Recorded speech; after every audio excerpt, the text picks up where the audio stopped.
Hello and welcome. I'm Mel from First Steps, and I'm bringing you this In Conversation series with lots of different people about eating disorders, disordered eating, exercise, and body image, and more.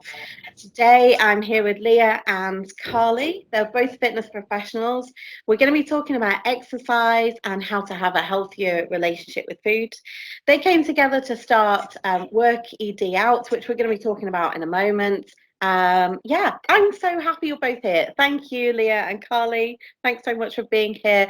So, yeah, let's start by just telling me how you met.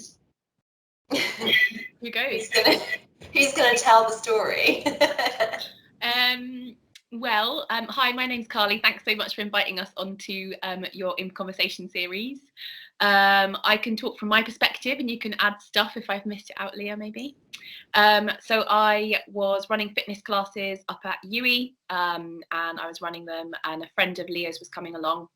And I started running them down in Stokes Croft in Bristol, and Leah came to a class. And so that was the very first time we met. It was kind of like a non-incidental as much from my side of things. It was just a new face in class, a new scared face in class. And I think after a few sessions, you came to classes where it was kind of easier to chat and get to know each other a bit better. It was a much more intimate kind of setting with only 8 people available, 8 spaces available in the studio. And we started to get to know each other a little bit better there. So that's how we met. Did you want to embellish it? Yeah, I feel like I've told this story so many times. Yeah, so I went initially to Carly's disco class. It was the first kind of exercise class that I had been to since I had been in hospital for my eating disorder. And it was a real fear of mine because it was such a potential trigger, so I'd avoided it. And it was only when I was making friends, I kind of was invited along. And so I was like, oh, I'm just going to go, which I did. And then I really loved it, and then wanted to go to more of Carly's classes. But because it was such a trigger and I was so early in recovery, I kind of had to promise myself that I would only allow myself to do that if I kind of had Carly on board with where I was at and the potential risks that were involved with me engaging in her classes. So that's kind of what I did. I was like, can we go for a chat? Which we did. And I basically, as I do, put my cards on the table and told my history to Carly. I always say this, like, I didn't particularly need or want her to do anything. I just needed her to know that, so that I then felt safe coming to her classes, so that if something happened or whatever, she would kind of know where I was at. So by doing so, I then engaged in her classes, and then the rest is history. I knew you were going to say that line. Well, what else do you say at the end of that? They're all sentences. I think that's amazing that you felt comfortable to go and do that, though. And obviously, Carly, you were so receptive and so supportive of that. But that's awesome in the first place. Thank you. Yeah. I think I was really scared inside, really, really scared. Just to add that, when because initially Leah kind of said, "Oh, I want to get back into exercise. What should I do?" And we had a big conversation about that. And then she kind of went, and then it kind of came out that she was in recovery from an eating disorder. And I thought, oh my goodness, okay, I'm really dealing with something way out of my comfort zone and something I really don't want to say the wrong thing about. So what do I say? And the panic, I tried to did I hide the panic? I'm not sure. I was panicking. Yeah, you totally did. You've said that to me since, and I was like, I didn't get that from you. And I think what you said there as well, like I guess this is where kind of our campaign came from a bit. I thought Carly would have had that all the time. I didn't feel like, from my perspective, I didn't feel like I was doing something different to what a lot of people would have done, which is why I kind of went to her being like, what should I do? Like, I genuinely I thought she would just like prescribe me with like a plan of like how to return to exercise or whatever. So, and obviously in our conversation since, I've learned that wasn't the case. She was like, this was, I don't know, was I the first person or one of the only people to have said that to her, which from my perspective was really surprising. Because I just thought, I didn't feel like I was doing anything particularly revolutionary, but apparently it wasn't the norm. Yeah, so you'd never had anyone come to you with that before, Carly? No wonder you were panicking. Yeah. What were you, can I ask, what were you scared of? What were you worried would happen? So there were two initial things I was scared of. The first one was, it sounds so silly, but because I've lived in a situation where my whole life I must have been around people with eating disorders, but nobody's ever confided in me about it. And I've been completely oblivious to it until that point. And also how prevalent it is in the fitness industry. So the first thing I was actually scared of was I was about to put a big piece of cake in my mouth when she said it. And I know that sounds ridiculous, but I was just like, oh my God, am I allowed to, this is really uncomfortable. Am I going to put her in an awkward position? I was really self-conscious of eating something that was, cake so all of those thoughts flooded through my head. So I do remember just kind of putting the fork down. I can remember it so vividly. I just butt in. We went to a chocolate shop, like a chocolate cafe. So that was my main concern. Then my second concern was, please don't scare her away with what you're about to say. Don't make her think, oh my goodness, I shouldn't be saying this to you. Because I had until that point been very kind of like body positive and very like body accepting, and whatever's going on in your head about your body, come to me and let's work through it together. But I definitely not had somebody say this to me before, so it was like, oh wow, okay, how do I respond to this in a way that's not going to scare this person and is actually just going to support them? And that was, I think, my second concern. Yeah. So I can probably take from this that throughout your training then, were eating disorders just not really talked about? No, absolutely nothing. Nothing at all. And neither was over exercise. And and it's, so I've got a level 2, which is like one of the more basic fitness instructor kind of qualifications, and it wasn't even covered. And so you're not prepared for it to happen. You talk about healthy food and a healthy plate and good nutrition, all of these words, which once you really start to become kind of like a diet culture dropout, you're just going, what have I learned? And if I didn't look into this further, what would I be saying out loud to people? What have I been saying out loud my whole life to people? So yeah, nothing was covered about that at all. Wow, that's really shocking. Even like not signs of like over exercise or anything. Is that one of the reasons why you started setting up your own thing then? Yeah,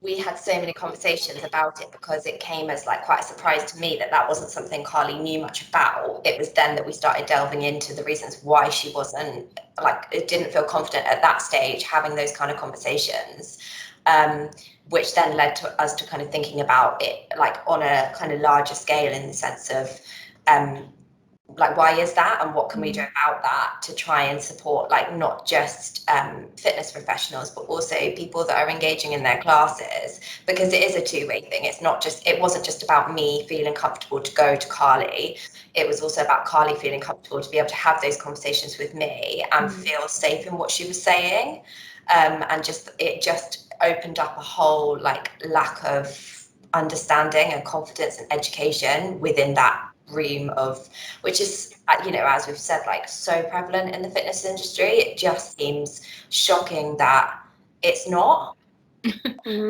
Yeah, it really is. Yeah, you've identified something there that is a massive gap in training, and I mean it's the same. I think it's similar in other, like, I'm a trainee counsellor, so there's a lot of gaps there as well, where people just don't really talk about things like weight stigma, fat phobia. We don't really talk about eating disorders or eating or relationships with food, but in the fitness world, like, you'd think especially that people really need this help to be able to help other people, because everyone's got like potentially so many people have difficult relationships with exercise. And I would think, and in my own experience, that comes from childhood, right? Like horrible PE teachers, all this kind of stuff. Is that right? Yeah, and also, we've talked about this as well, like a lot of disordered eating and disordered exercise is normalized in the fitness industry. In particular, our society suggests that that's the way we should eat and that's the way we should move and that's like normal, and so we don't question it. So many people don't question it because it's been our norm for such a long time that actually like people aren't even thinking about what they're saying. They're not even thinking about how they're coming across in their classes, who's in their classes, because it's just what we know. And so like throughout everything we've done, we've been very adamant to kind of say this isn't we're not targeting the fitness industry. We're not saying like you're doing it wrong. Actually, as a whole society, we're doing it wrong. And it's just because we don't know anything else, and we've never looked from a different perspective because it's just been generation has built on generation has built on generation. So yeah.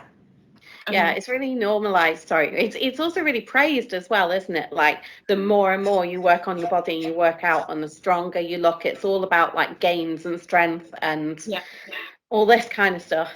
Yeah, and never stopping, never relaxing, never quitting. Don't quit. Losers quit, or quitting's for losers, or all of these awful slogans that when you go to classes now and you hear them, and we've done all the work we've done.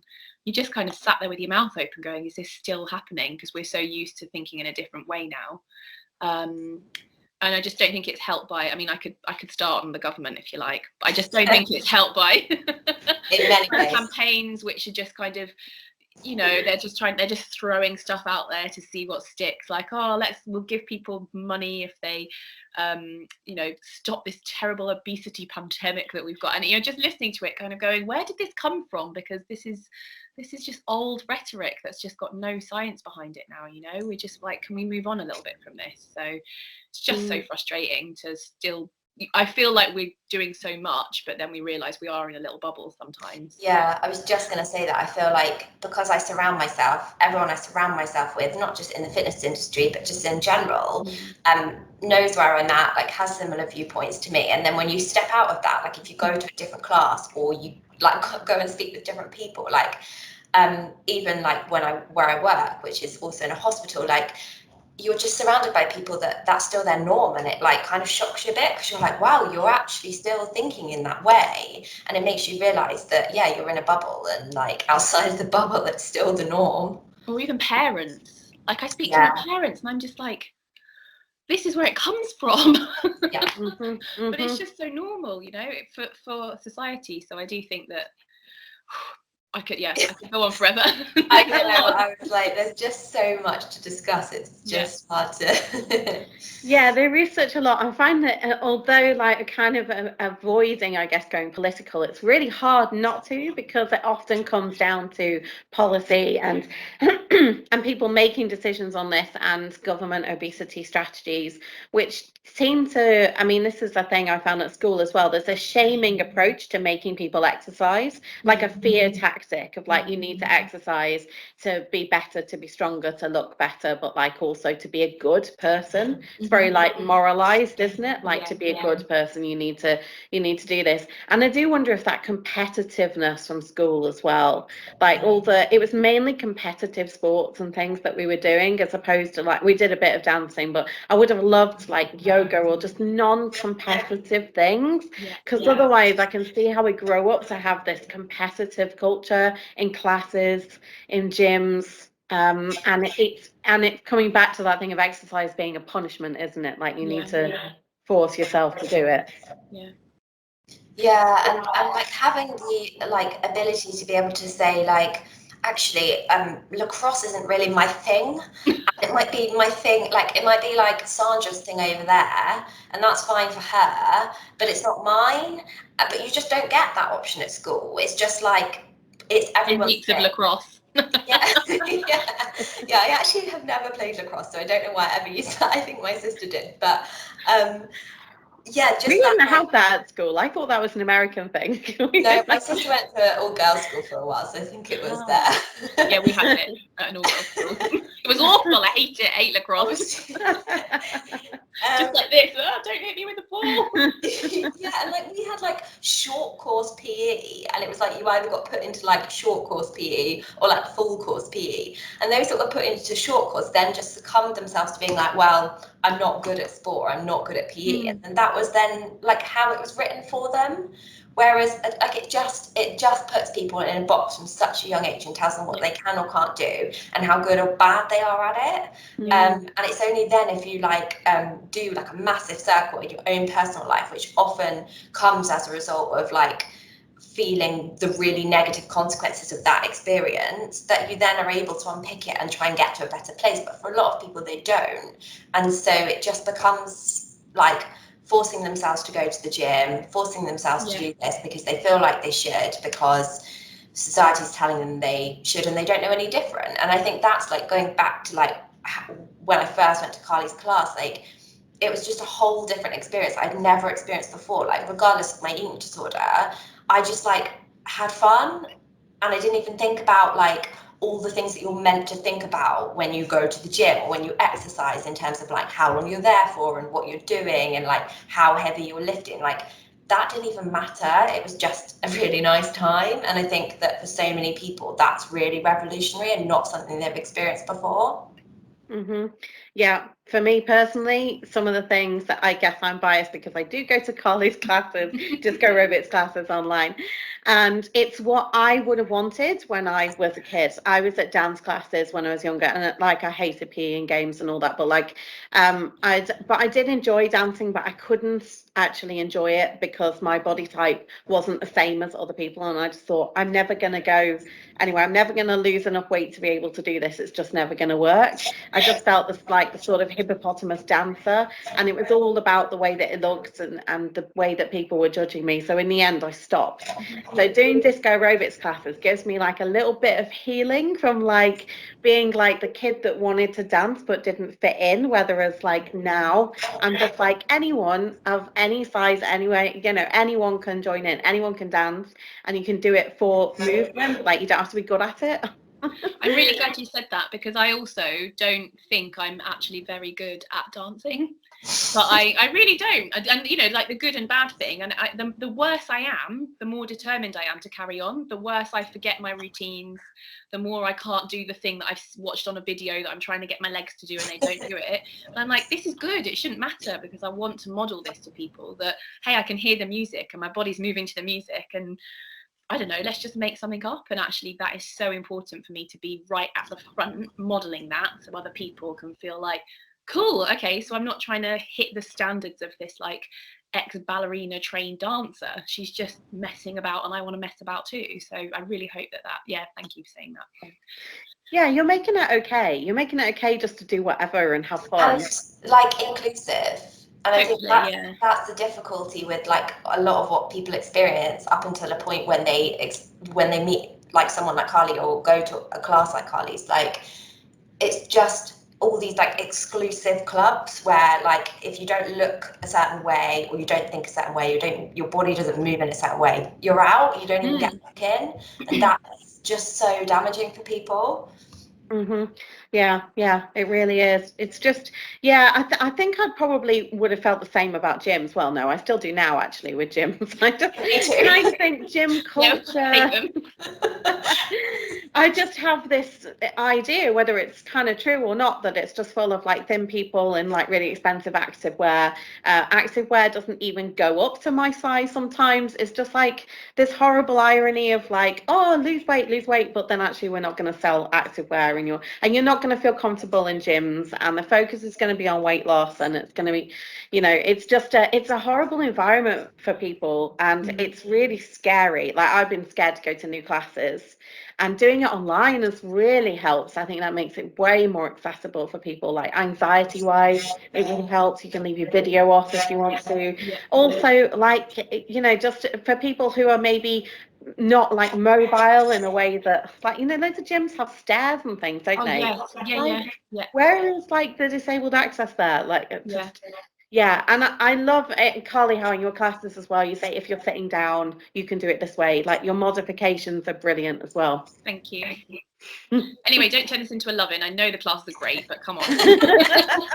Sorry, I'm just. No, thank you so much. It really means so much because I really, really try. And I know I'm not the world's best teacher or the world's most qualified teacher, but I just want to be the world's most I want to be the world's, set myself that standard. And no, I just want people to feel like it's okay to be me in this class. That's all I want, because that's all I ever wanted from like sports and fitness. Like, am I weird, or is this a weird situation? Like trying to think that through at like 5 years old, like, no, it's definitely the situation that's weird.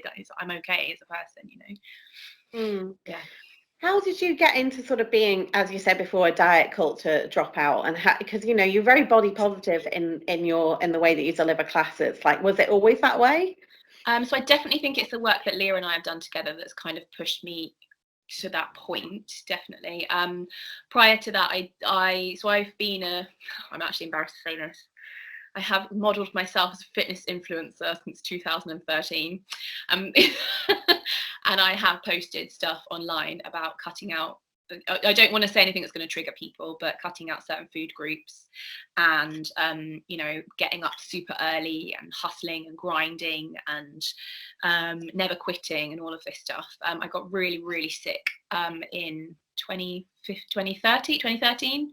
So no, I can't remember. It was ages ago. Got really, really sick, 2014 or something, and just couldn't exercise for about 3 months and had to really, really look at things like I put on weight and I was like, oh my God, this can't happen. And then I was like, is it such a tragedy? Like, is putting on weight the most terrible thing that can happen to your body? And then starting to rethink that. So I stopped all of the unqualified advice I was giving out on the internet about body shape, body type, and actually just aesthetics. And and then when I did my qualification, was just like, I don't want a part of that side of things. But then the work we did together really helped open up a new world of like diet culture dropout, health at every size, so the Haze kind of movement. And I think without Leah showing that full perspective of things to me, I would have still been, I don't know if I'd have believed what I was saying as much. It's hard to describe, but I think I've got there in my head. I don't know about what you think about that, Leah, like for you. Well, I think as well, like to kind of get to a point where you're not just like saying what you think should be said to the right people. You kind of have to experience it. Like you kind of have to experience your own like navigation through it, whether that's like really personally within yourself or whether that's someone like that you experience it through as such. So like, I don't know, I often maybe see probably on Instagram people who are like a little bit like starting to like open up those ideas and see those ideas and talk about them, but you can kind of see that they're not quite there with like how they're believing in it or experiencing in it. They're kind of thinking, I think this is what people want to hear. I think this is where people are kind of going. I think this is going to reach out to more people, but they don't quite have that belief and they don't quite have that like, I don't really know why I'm doing this, but it's like such a kind of journey to get there. And I think like, I don't know as well, and I always talk about how it's not about going from being immersed in diet culture to then being completely out of diet culture and not being affected by it and not having it influence like what you do or what you think. Like I think people are, it's constant work and it's constant like checking in with yourself and checking in with others and being like, what do you think about this? I'm feeling like this, like, because that's how we experience life. Like we go through different things, and regardless of whether you're like in recovery or still in your eating disorder, there's always triggers. And whether you've got an eating disorder, you've got disordered eating or disordered relationship with exercise, there's triggers everywhere, and you're always going to come up against new ones. So I think like if you're navigating that in a safe space, like I have done, it's so amazing, and it's meant that I've learned so much. Well, you've done all your quals now. She's mega qualified compared to me now. Wow, I mean, brilliant. That's awesome. The mega. Yeah, I know. Like seriously, I default to you now. Training. Leah, can I ask you, how did you find that? How did you find the training then? With like, maybe some of the diet culture-y sort of things that are in it with you having this stance? It must have been quite frustrating or quite difficult at times. I thought it would be more than it was. I think it wasn't because by the time I did my training, I'd got to the point where I pretty much knew what it was going to contain. So I wasn't really surprised. And I think like it's like doctors have something like 20 minutes training on eating disorders, and they're GPs in GP surgeries. So to be honest, like to have like 4 minutes for fitness instructors, I thought that was quite good. Oh my God. Like, yeah, so I wasn't too shocked, and like I wrote a blog post actually just on my thoughts about doing the training, and like the videos look like they've been filmed in like a 1820s classroom that was like a porta cabin. The men look like they're probably in their 60s now.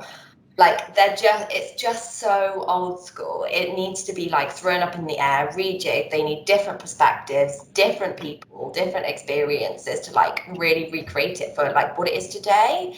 Because a lot of what's in the training is people's experiences, is what some PTs will do, some fitness instructors will do. But for a lot of people, it's like you're doing the training as a means to an end, which is kind of what I did because I was doing it as a tick box. So I did find it frustrating, but I think because I knew that I was like, well, I just need it to do what I want to do, I kind of was able to manage that frustration, and I get angry in lots of things, so I can get angry in that too. I'm just thinking about how much this comes from the top as well, of people creating these, like the courses, the kind of regulation bodies or whatever you have in the fitness industry. I'm guessing that they're all kind of people who have been fitness professionals, people who are probably white and thin and like able-bodied and all this stuff, and that's why when it comes from that perspective, that's who it's for, and everybody else is other. Genuinely, I was invited along as a participant to help like shape policy for a national body maybe about 9 months ago, and I didn't speak about it online because I was so angry by the time I'd finished. I was asking questions like, how is this going to affect everybody in the spectrum though? And I was being talked down by people who were exactly as you describe, white, middle class, able-bodied, lots of men, and even the women had kind of loved sport at school. They'd been coaches their whole lives, and I just felt like this voice that just they kind of, I don't know, I maybe got the courage to say 3 things during the whole 2.5-hour conversation, and each time there was like this awkward silence, and then one person would be like, oh, well, I mean, that's just not true. And I just thought, I give up. I'm not coming back to the afternoon session because this is like hitting my head against a brick wall and talking to PE teachers from the 90s. I was talking to PE teachers from the 90s who'd got to different qualities, who'd got to, places in policy. I was like, I can't do this. This is, I'm not even going to fight because I'm getting so despondent and you're taking away. It was just honestly the worst day. Yeah, so it sounds a horrible thing to have to go through. And it's really sad that you had to step down from that because you would have been so brilliant. But I understand that, you've got to put yourself first and not be in that environment. It's very difficult when it comes from the top with so much strength, with people who have been the popular girls at school, have been like the PE teachers at school who are very competitive, all focused on just like, we're the strong ones, you're the weak ones, you're rubbish at exercise. Yeah. So it's a hard thing to unpick, isn't it, when you've grown up with something and feeling like you don't fit in with the exercise, or you're the last one picked for teams, or you don't look the right way, or you can't do something in the same way. So like, it just takes a long time of unlearning this stuff, doesn't it? How do you think people can do that if they've had a bad time at school? Unlearning, I know it's a big question. Leah? I was going to say talking. Like I talk a lot, but for me, I have found like talking really important in terms of like not just sharing my experience, but hearing other people's experience. I think when we first started doing the campaign as well, like you realize what a huge task it is, and it can feel quite like daunting and a bit impossible, especially when you have experiences like Carly had, and it was like, oh, it just becomes too much. And I think because it's taken such a long time to like build those structures, it's going to take a really long time to unpick them and rebuild them. And so for us, like with Worked Out as well, it's been about having conversations with people, hearing people's experiences, giving different options, sharing resources. Those kind of things can really help, because by helping one person, they might then go and help someone else. They might then go and help someone else. And that's going to be more important than like trying to get change from the top and trying to change people's views of actually they haven't experienced it, they don't know any difference. You're not going to be able to change their views, because they have to experience that to be able to change it. And also, like, what's the point in getting stuff changed, like just for the sake of it, if people don't believe it or if people don't actually know what they're changing? I want change because it means something, because then it will be more effective. So yeah, I think just continuing to like have conversations, like try new things, like go up to people if you think that, for example, in a class, sorry, my computer screen keeps turning up. Like in a class, if something doesn't sit right with you, like if someone says, like an instructor or whatever, like trying to, if you can, feel confident to say that to someone and say, actually, like, this didn't sit very well with me. You don't have to give reasons why, but if you felt comfortable to, you could tell them why that didn't sit well with you. And actually then you're teaching them, and they might forget and never think about it or you again, but they might. So like, it's worth a try. So yeah, I don't even know if I answered the question there. Probably not. You did. Yeah, you did. And I think it's really important where we started out, that you went and you talked to Carly when you went to her class about the things that you were going through. And that in itself, I think is really inspirational, hopefully, to people watching, to kind of go, oh, yeah, actually, maybe I can just go and say how I feel about this. Maybe say if something doesn't fit right. Also, I'd want to say to people that if you try out a class and you don't like the way it's going, you don't have to go back. Yeah. And you don't have to stay. You don't have to just walk out. I have people walk out of my classes who I Yeah. think want something very different, the experience, you know.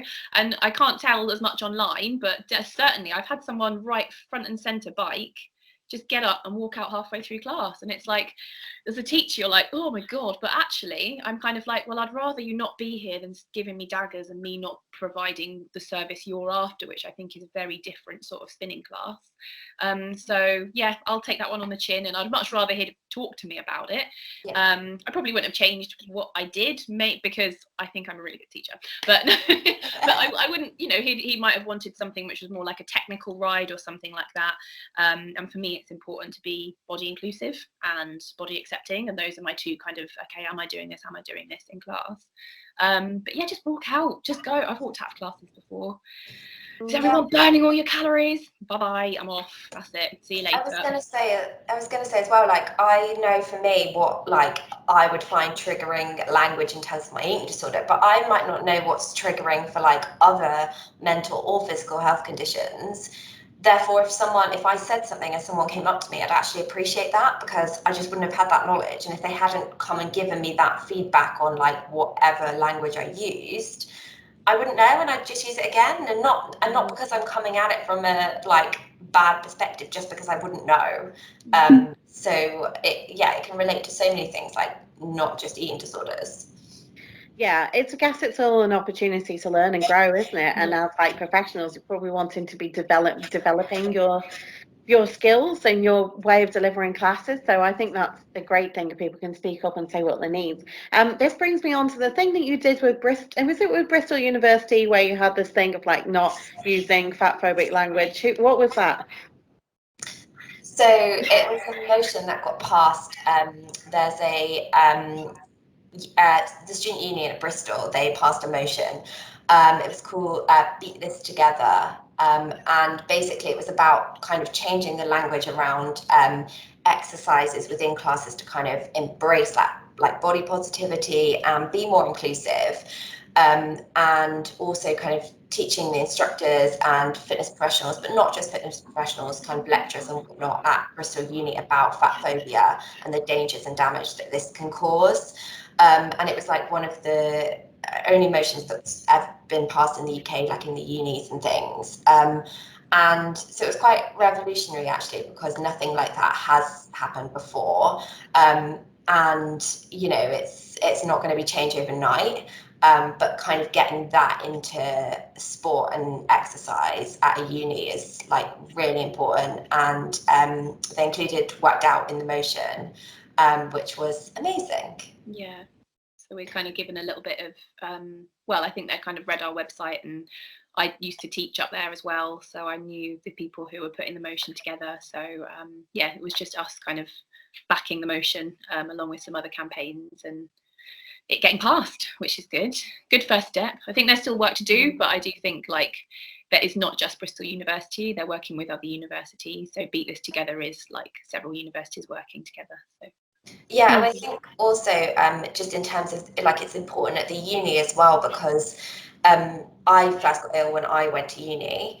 And eating disorders are really prevalent within universities, and regardless of sport, exercise, raising that awareness as a whole in unis is really important. So to have something like this going through unis is, will change lives for sure. It really will. Yeah, I hope it catches on through various different unis. How are they going to police something like that though? Like, how is it just like a pledge that they've gone? I don't mean to be skeptical, but I'm just kind of being a little bit like devil's advocate, like, hang on, how are they actually going to do that? And I suppose a lot of things could end up being fat phobic language, and like there must have been a lot of kind of education on, well, what does that mean? Because to some people they wouldn't see it as fat phobic language. I take it as things like burn the fat, like burn off the calories, those sorts of things. Yeah.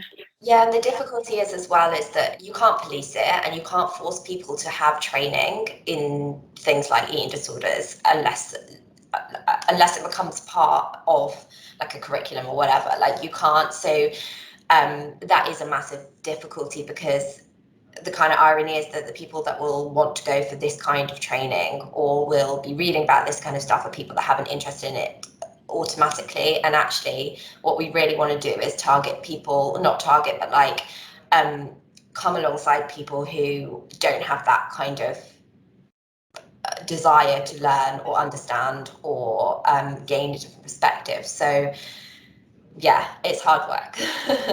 I think the idea was it will be mandatory a certain level of training for people if they're going to run a student. I've actually forgotten the word. It's been so long since I've been at university.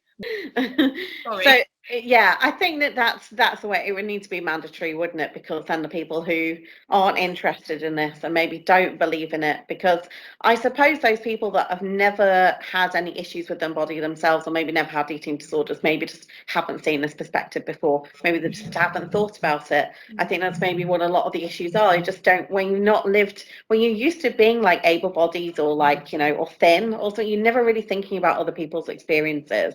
I guess that's why it's really important, Leah, like you said, to talk and to hear other people's experiences of exercise as well. Yeah, and I think like with eating disorders, there's such a stigma, there's such a taboo. Like when I first got ill, I never talked about it at all. I would go and see friends, and it would just be such an elephant in the room. No one would say anything to me. I wouldn't say anything to anyone else. People are scared of them. People are scared of saying anything. They're scared of saying the right thing. They're scared of saying the wrong thing. Like my family, through me being ill, went through so much learning about it, because at the beginning, like none of us knew what on earth was happening. None of us knew like what support was available, what was the right thing to say, what was the right thing to do, what was the wrong thing. Like people just don't know. And so it's just easier not to have to talk about it or not to have to consider it.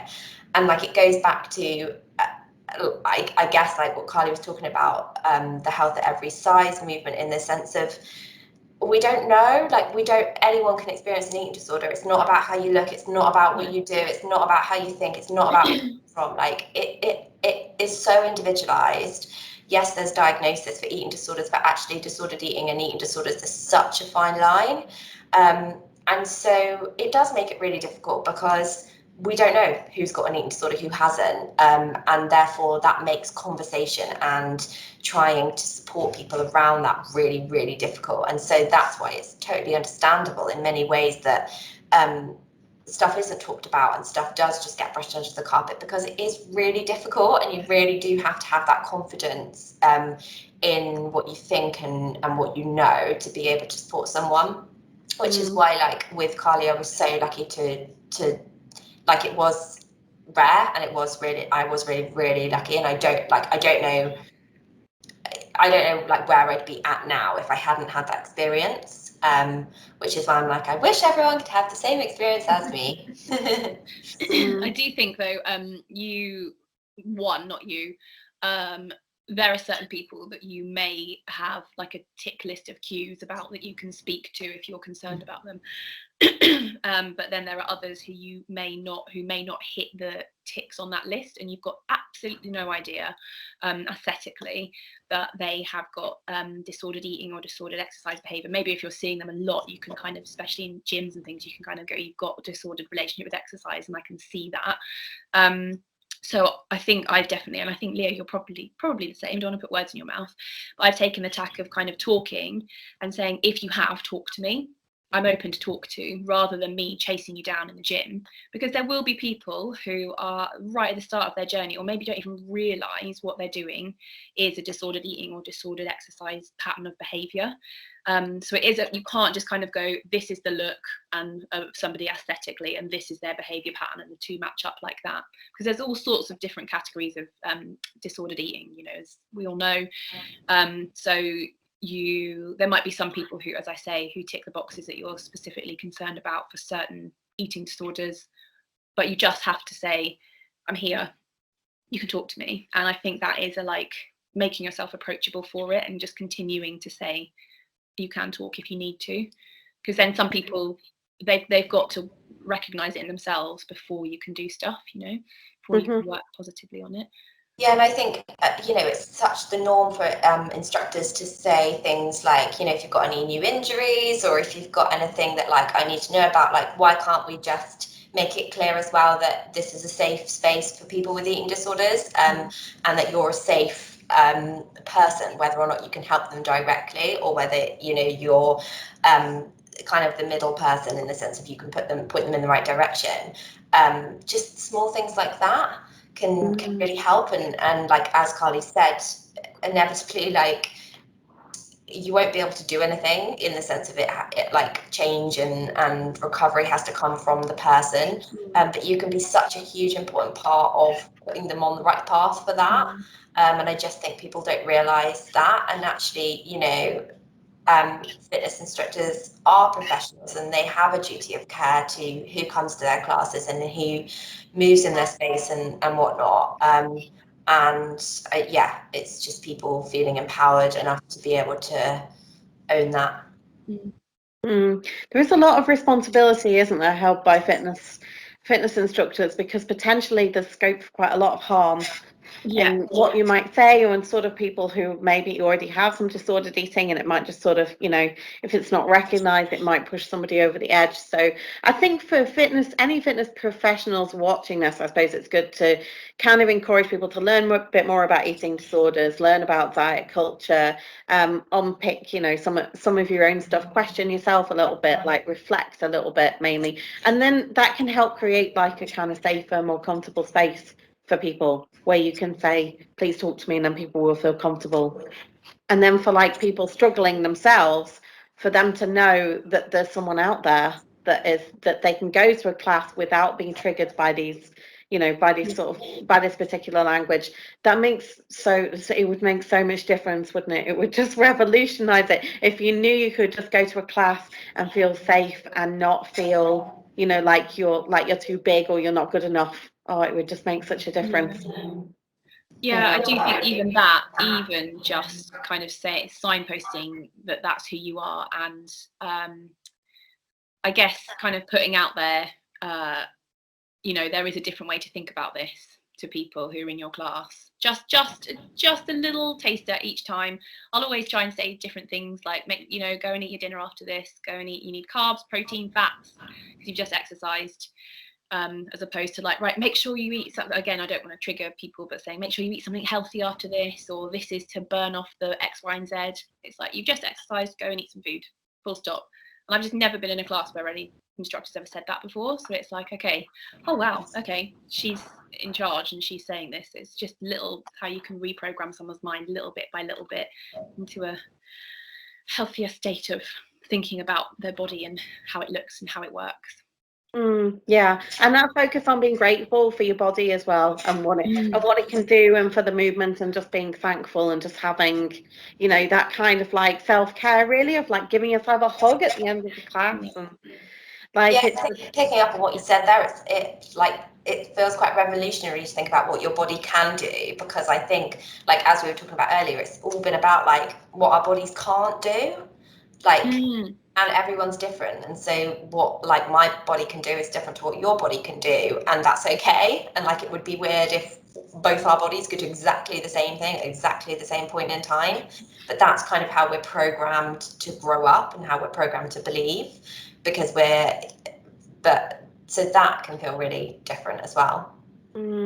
I guess you've got to tune into your body and yourself to know what feels good and what you've got to do. And I guess that exercise is going to be subjective for everybody as to what a good amount of exercise is, what a good, like, you know, because some people will want to go hiking. I don't. Some people want to dance and sequins in front of their laptops, which is more my kind of thing. Yes, please. But there's so many different types of things that you can do. And as we said earlier, it's okay to be like, I don't want to do that, actually. Lacrosse? Don't want to do I don't really know what lacrosse is, but I know that I don't want to do it. Well, basically, you get given a tiny, tiny basket on a really long stick, and then you have to use it to hide from a really hard ball that's coming at you really fast. That's what happens. It's basically like air hockey, right? It's just hell. It's hell. It's like bat this tiny ball away with your and it's awful, and then you get balls in the face, and then it's like, right, well, you know, use the lacrosse stick better if you don't want to get hit in the head with a lacrosse ball. And you're like, okay, then I'll do that, shall I? Let's leave the lacrosse players to their lacrossing. Yeah, fair enough for you if you want to do that. That sounds way too dangerous, way too dangerous. Okay, we probably best finish up, although I could talk to you about this forever. I mean, we could keep going, couldn't we? But we do need to finish up. So tell me a little bit about what your campaign is doing at the moment, and what you hope to do going forward, and that sort of stuff, hopes and dreams, etc. So we kind of run workshops and talks and things, not just to gyms or fitness settings, to kind of schools, universities, anyone really. I did one to a physio company not that long ago. Anyone really, because obviously eating disorders are everywhere, in all different industries, and also in all different people. So so we kind of just spread the word through that. We talk about it in our own classes, in our own like family and friendship spaces. So yeah, kind of having those conversations with people so that they feel better equipped to recognize them in their classes, have conversations with people, and then be able to direct them into a kind of avenue that might help. So yeah, we're just trying to empower people to seek that education, really, because you know, there'll be people around like me 3 years ago who were like, you've got a what? Oh wow, okay. I need 3 years, wow. Okay. Yeah, so yeah, you know, I want to help fitness instructors avoid that what with a piece of cake going into their mouth. Oh my god, what am I supposed to say? Just to be like, okay, I can put that piece of cake down, but I am equipped with what I can say about this, and I know how to support you from the word go, as opposed to panicking. And yeah, I think that's what we want to do, don't we? Yeah, and like we both go to one gym in particular, and it's like they have worked so hard in so many different areas, and we've seen like amazing changes there, and it's just so encouraging to see. And so like, if we can bring that to different spaces, and instructors that like we meet or we talk to can bring that to their gyms, and like that feels amazing. Yeah, so even that little bit of education for that gym, they used to have like challenges where they advertise them as, you know, fat burning, detoxing, weight loss, and 12 weeks to a better body. And now within maybe 18 months to 2 years. It's much more about holistic health, changing in your patterns. You know, all the language they're using is completely different. They don't have weight-based goals for people anymore when they're doing that. It's all about kind of skills-based goals. Can I do 5 press-ups? I want to be able to run this far or lift this heavy, which is just fantastic to be part of. It's only one gym, but the fact that they were open to the change and that we've both been a part of that re-education just feels really good. Yeah. That's awesome. I mean, it's one gym, but in a few years down the line, it will be loads more. I really think we're moving in the right direction. It's really filled me with hope. Speaking to you, you know, this thing in the universities is absolutely fantastic thing with the gyms. You know, like where are we going to be in 5 or 10 years? I think we're really moving in the right direction. Yay! A disco revolution. Disco for everyone. Everybody be dancing around, loving their body in sequins. If only. Is there anything else that either of you would like to add that you feel is important for people to know? Anything else you want to share?